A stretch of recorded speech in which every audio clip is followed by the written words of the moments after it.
What's going on, YouTube? It's your boy Duran, and we're here to talk more Celtics basketball as the Boston Celtics open their season up strong with a 3-0 record, wins over the 76ers, the Miami Heat, and the Orlando Magic. We're just here to talk about the weekend review, and let's get into it. First thing I wanted to touch on is the offense side of it with Boston. They're the number one offense in the NBA. They have a 124.3 offensive rating. And just some of the things I noticed so far is just their process. Right now, they just have really good process. And what I mean by that is they're just generating a ton of open and good looks. The drive and kick offense is really good for them right now. We have shooters everywhere. And that's kind of like a complete 180 from the beginning of last season with Schroeder and Richardson. Now we have players like Derek White, Malcolm Brogdon, Sam Hauser. Those players are like beneficiaries of these wide open looks, and they're just knocking them down. And even when the shots aren't falling, and you notice that in like the first half of kind of like the Miami game and a little bit in the Orlando game, the shots weren't falling. But when you have good process and you're generating a ton of open looks like they are, the shots are going to fall eventually. And that's one of the main things I notice right now with the offense, just so much of the willingness to pass the ball up. I mean, it looks good right now. And you have to somewhat be surprised, because I don't even think they were this good last year, but just a natural progression of it, having another year, being comfortable with each other. They look great. And, Jason Tatum talked about it. They played with joy, and that's pretty obvious when you look at the team and how unselfish everyone is. I feel like Brad Stevens did a really good job building a team of players that are able and willing to pass the ball, to keep moving the ball. And what makes the offense so hard to defend is that the ball is constantly moving. You're putting pressure on opponents and the defense to stay honest. That's really where it is. You're keeping opponents honest, and you're constantly rotating. You're constantly forcing them to make decisions. Another thing, let's just talk about Jaylen Brown and Jason Tatum. I mean, these guys are playing like top 10 players right now, and they're the best duo in the league. I mean, I don't think there's any duo right now that's playing as good as them. The first game they combined for like 70 points against the Sixers. Second game combined for 57 points against the Heat. Third game combined for 52 points against Orlando, albeit, Jaylen Brown didn't really have a good game. But we are firmly in the prime of Jaylen Brown and the Jason Tatum era of the Boston Celtics. This era kind of started when Kyrie's departure in 2019, but the difference now from 2020 and even 2021, it feels more like their team. It feels more like there are clear leaders. There's a clear pecking order with those two, and the team leans on them more than ever now. It's clear to guys 1 through 15 every single night. These are our two guys. These are the two superstars, and it's their team. There is no more of these, the Marcus Morrises or the Kemba Walkers or these vets that are kind of like the big brothers. No, this is their team. We're firmly in the prime of it. It feels like we are at the peak powers of both of these players, and it's scary to even think that they can get even better from this.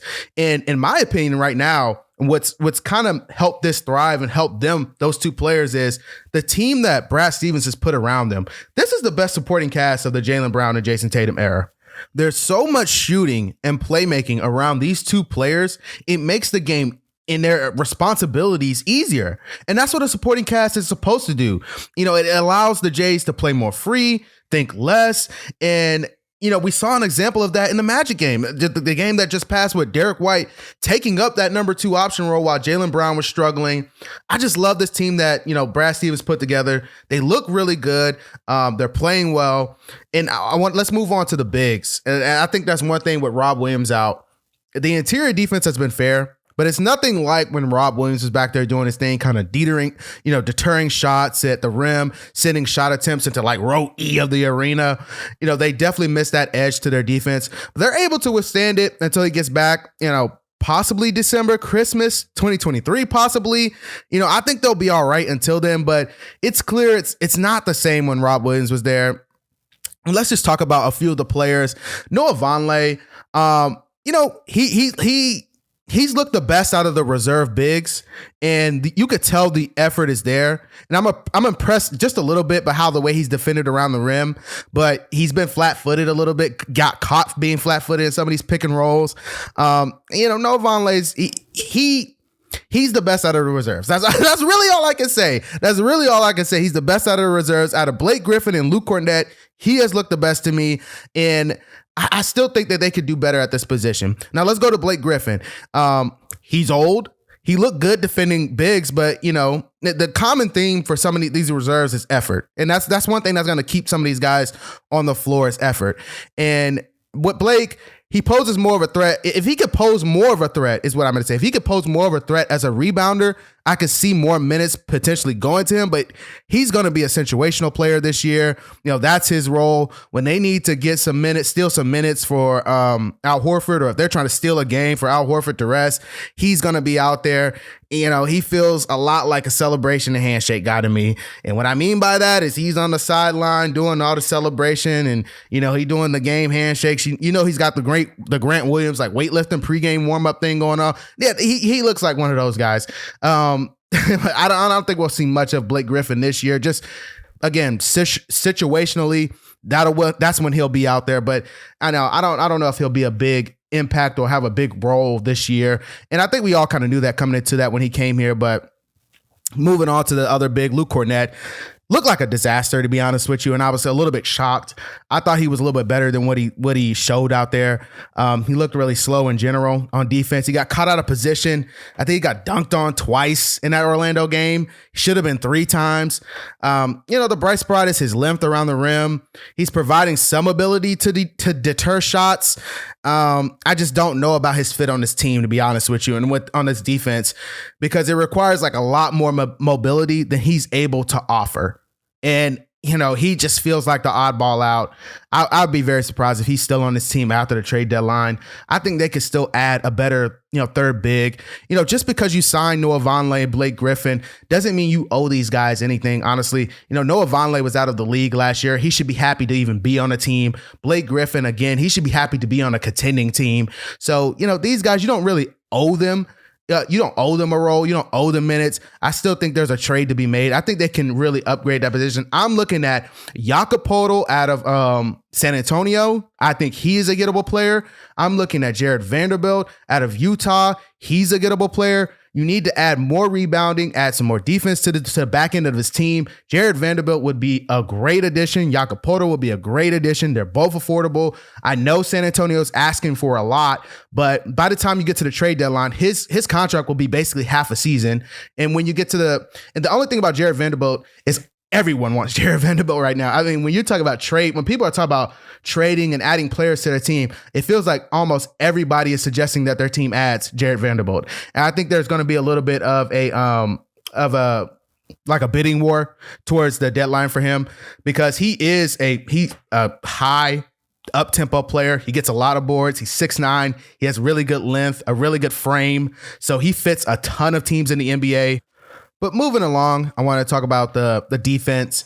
It still needs work. It's not quite where it was last year yet. They're still trying to find a style that works with this group without Rob. They've tried some drop, a lot of switching, which is to be expected, but it's been a mixed bag of results. One thing I like to see is more ball pressure. I feel like, they're just letting ball handlers get too comfortable. They got to ratchet that up and start pressuring opponents. It's making them make quicker decisions than what they are. In that Orlando game, I mean, they were just too lax. I know it's Orlando. I know it's not a team. It's really hard to get up for that team, but still, you got to play better than that. And they just kind of laid off guys like Cole Anthony, Wagner, even Paolo Banchero. I mean, they just laid off these guys and let them kind of walk into some of these practice shots. And especially when you're looking at that Miami game too, with Tyler Hero, Gabe Vincent, just too much room to operate. And even out on the perimeter. And I know that what Boston is doing is they're trying to allow their opponents to get these take these mid-range shots, these inefficient mid-range shots, trying to make their opponents get comfortable taking those shots. But even out on the perimeter, you're not seeing the same level of physicality. You're not seeing the same level of ball pressure that we've been accustomed to from last year. So I think they'll figure it out. They just got to ratchet that up. I think they'll get it together, but it'll take a while. They're clearly still adjusting to this lineup. Just a few quick hits. Marcus Smart, He's going through a bit of a shooting slump for three.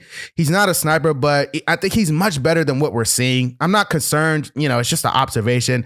I think he's done a good job of not letting it like affect the other aspects of his game, like his passing ability and his defensive effort, those things.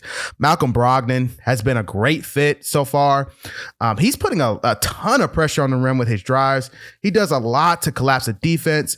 One of the quickest first steps that I've seen from a player. And I didn't know he was that athletic, to be honest with you.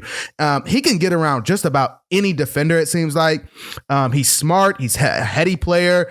Boston needed that for their bench. And this was last year one of the bottom 10 scoring benches. And they need a playmaker like this. They need a guy who can score, a consummate professional. Malcolm Brogdon is a professional hooper. That is what he comes to work, does his job. He has no complaints. I mean, I've loved Malcolm Brogdon so far, off the court, on the court. He's saying all the right things.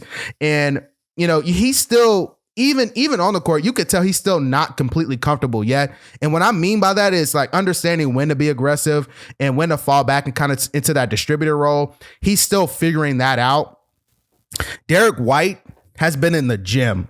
Derek White looks great, and especially off of this great game that he had against Orlando, man. He's shooting it and knocking it down with confidence, and you can see that's what he's been doing this the entire summer. Like, he's been working on that shot. I'm really proud of him. The improved shooting from three just feels like a game changer for not only him, but for this group in totality. I'm really proud of him for coming back and fixing that obvious hole in his game. And last but not least, y'all know I'm a Jason Tatum stan. Jason Tatum looks like an MVP candidate. And aside from all the offensive stuff, because I can make an entire video about it, his defense has been completely overwhelming. He looks like a lock for an all defensive team. Jason Tatum looks amazing. I mean, he looks like he is pushing for a top 5 player spot. He looks great.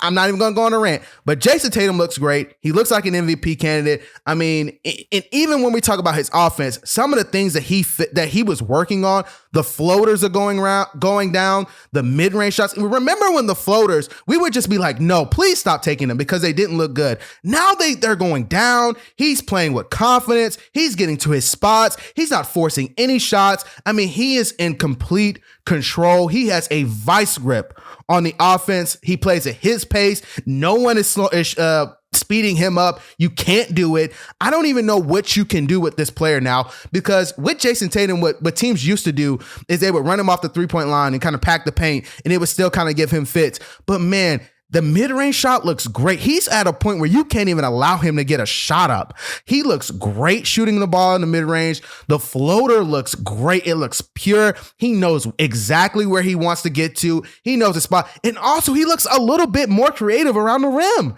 He looks creative around the rim. I mean, just going all the way back to his rookie year when he was just missing all of these bunnies left and right. Now, I mean, it just looks automatic. I'm just astonished about how much he's taking his game to another level, but it's just something to be expected because every single year we've had this player, he has gotten better every single year. Jason Tatum looks like an MVP candidate, and that just bodes well for us. All right, guys, that's all I have for this week. The Celtics' next opponent is Chicago on Monday, and then they'll have a much-needed 3-day layoff until Friday matchup against the Cavs, which should be fun at home. If you like the video, please drop a like, leave your opinions on the season so far in the comments. Peace.